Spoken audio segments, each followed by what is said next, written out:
What is going on, Big Long Gamers? It is Benson. Today I'm going to show you how to do the Forsaken Easter egg guide. This is just, everything on how to do it, really quick and simple. I know this has been out, you probably already watched Noah J or whoever do it, but who cares, right? I mean, I'm better. That's just it at the end of the day. But if you haven't already, leave a like, subscribe, all that cool nonsense. Speaking of that, shout out to Arubio and also FGBG Clan. They subscribe to me, and if you do, I'll shout you out. Yes, you, the big homie. And yeah. Let's get it. First, you're gonna have to build a little portal in the little fuel processing area. You should know how to do this, to be honest. I've been out for how long. After that, you're gonna go to the little pack-a-punch room, activate the lockdown, and then press this little button in the little destination tower little group on the left. You're gonna activate a cutscene. Yeah, cool, whatever. You're gonna see the Zygov guy from that one map, D Machine, the right before. He's been stuck in there for a while, and yeah, you're gonna free the boy right there. Yeah, you see him? Looks pretty cool. Wave high. Gamers, you gotta wave high. He's gonna be sad. Now, after this, you're gonna teleport all the way back to the fuel processing area. And you're gonna like press these little buttons on these tower things, either or. If you have one player in your lobby, you press one. If you have two, press it at the same time. 3, 4, all at the same time. Just communicate on how to do this, and the little lockdown thing should start, which isn't really too hard. All you have to do is really just fend them off. Make sure you have like maybe a field upgrade, a couple decoy grenades, something like that. Make sure you utilize everything, and then after this, you're gonna almost be done, and then it'll activate a little shake screen.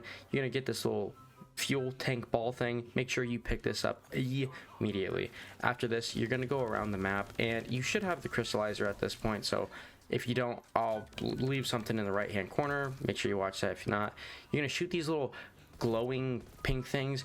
Don't do it with an actual weapon. If you can see right here, I look stupid, and I tried this for 5-6 rounds straight. It's terrible. Just use the crystallizer. It's going to make your life a lot easier, and it does a lot more damage output to those, and it's fairly way more accurate. After this, you're going to pick up the little crystal shard. With these crystal shards, you're going to throw them at the little abomination bosses. Make sure you just kill them. With this, they're going to eat it, kill them, and then they will drop a little red crystal thing that sort of looks like one of the crystals you get from the little red guys, when you kill them to get the little crystallizer weapon. Yeah, it's gonna look like that. I'm gonna show you right now, but just wanted to get that out of the way. Also, one other thing, there is 3 locations. One is in obviously the spawn, outside of the tower, and also in the little ethereal portal room thing, whatever you want to call it. One's in there. It's right in the beginning. I'm just an idiot. I didn't get it. But yeah, you just kill the abomination and you will see it drop on the ground. It'll be right there, easily peasily, lemon squeezely. You just want to make sure you grab that. Make sure, because if not, you'll have to be like me and do it again, and the abomination will be stronger. So yeah, just make sure you kill him, get him out of the way. It is really easy to use the axe. I wouldn't recommend, say, using like an M16 or something, just because the heads will pop out and you can do a ton of damage, but not all the time. If you just want to get it done, just use the crystallizer axe. It makes it really good. Want to stress this again, make sure you have those little crystal shards on them, because it might take you a while to get another one of these bad boys to spawn. So just make sure on that. Now after this, you're going to go to the arcade and make sure you have dead wire. Go to this machine over on the left. It's kind of next to the pinball machines. You're gonna activate it, kill the zombie with that wire, and then you should be able to pay about $2 grand to get into these little RC XD. Make sure you rush with this. You want to go all the way to the little TV station area, and there's going to be a little vent behind the counter. Make sure you get in there. The red little activations, they'll activate it. You don't have to worry about that. Blow up in this little corner, and then after this, you should be able to run all the way over there, and there should be a little TV monitor inside. It kind of looks like a box TV right here on the right next to this other one. With this, you'll be able to actually build the little device which you need to continue with the Easter egg. So make sure you go back to Main Street, drop all the way down next to Tombstone and the craftable station, and you should be able to craft this bad boy right here. And that's honestly really, you just craft this. Wait maybe about like a minute or two, just fend off zombies. It should be done within the first round, so just hold off, I guess. Make sure you get all your perks right now, all that, because you're gonna have to go through this little process once you activate it, and then you're gonna have to fend off zombies in this little area. It's not hard, trust me. It's just, if you've done the Outbreak Easter egg where you transport it, It's exactly like that. It's going to open up a new part of the map, really cool. But one of the things also with this, instead of just going straight forward, you're going to have these little red crystals on the side. Make sure you break those and pick up the little red shards, just like you did with the abominations and your crystallizer. Make sure you pick those up, because eventually the fuel tank is going to stop because it needs fuel. These little shards act as fuel. So once you use this, it'll just restart it up. You're going to keep going forward and forward. It's really easy. Just make sure you stay alive. Don't get caught out too much within the storm, because the farther you go throughout this little main street area challenge, the more you're going to take damage, and I'll show you a little bit of it later, but you can down from this. So just make sure you're good. You got quick revive, maybe frenzy guard for this step alone, so you could get a little bit of extra armor, but just don't get caught lacking. Really, that's really it. All you have to do is take out all these shards, get them all the way. There's gonna be zombies, there's gonna be nothing else. I didn't see any tormentors, mimics, manglers, and you know the list goes on. They're not going to be in this little area, so just make sure you keep transporting, and also keep an eye full look on that as well, because it can stop and you could just sit there with your ding dong in your hands just looking like an idiot, and you don't want to waste time here. Okay, it's fairly easy, fairly simple. Once this is done, you will go to the end of this little arena. You're able to get perks, pack a punch, get your little supplies, all that nonsense, so make sure you get everything up. Also, just change out Deadwire, just a little heads up. Nobody wants it. It's not good. Make sure you grab a self-res. I'm not sure if chopper gunners work, but hey, war machines are great. PhD slider, I would recommend for this boss. And once you're done with this, you can just go up to the little door, buy it just like I did.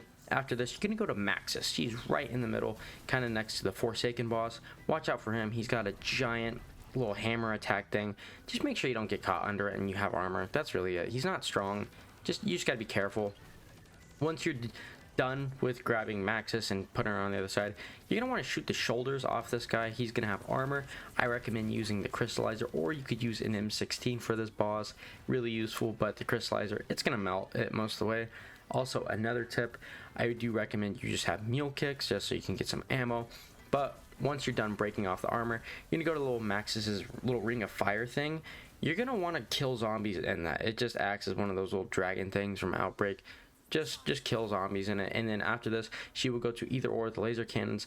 With this, you're gonna make sure you shoot in the right spot. If you don't, you will have to restart and he will regain his health. Not all the whole boss, but just like that, he will regain his health. So make sure you shoot him in the right exact spot. The first two, I believe, are in the chest, so just make sure you aim straight for the chest. He will do this little animation, the little souls will fly out.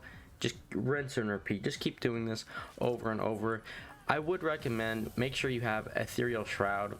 Personally, Ring of Fire for this boss fight, it isn't really good. You're running around making sure zombies aren't killing you. And then once you get about to the middle of his health, you're going to trigger a little sequence. It's going to show the Forsaken, just showing how Maxis could be evil in all this. Maxis is going to fight it. You know, she's going to say how, you know, he's just trying to, he's literally just trying to win the boss fight here, okay? You can see a bunch of dead people. Requiem, the agents who help you, they're all dead. Look, everybody dead.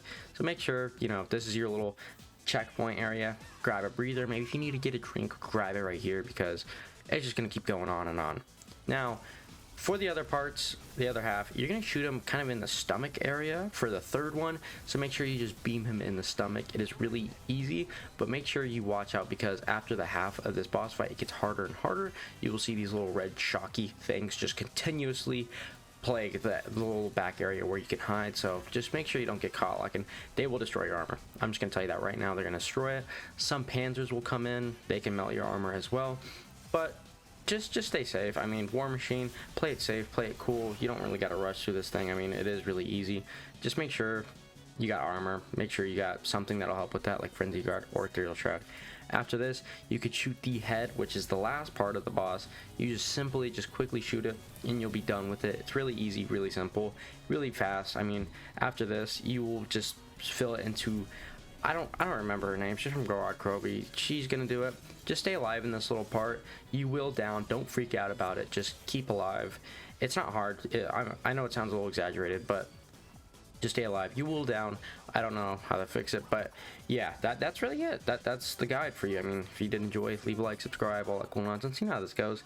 Check out the links in the description and just enjoy the cool cutscene. I mean, it is pretty nice little wrap up ending for Cold War Zombies, and it's actually it's actually a fun Easter egg. So if you were kind of just watching this to just see if you want to do it, it's definitely the best one to do in Cold War. But yeah, I guess that's it, gamers. I'll see you guys next one. Have a wonderful day.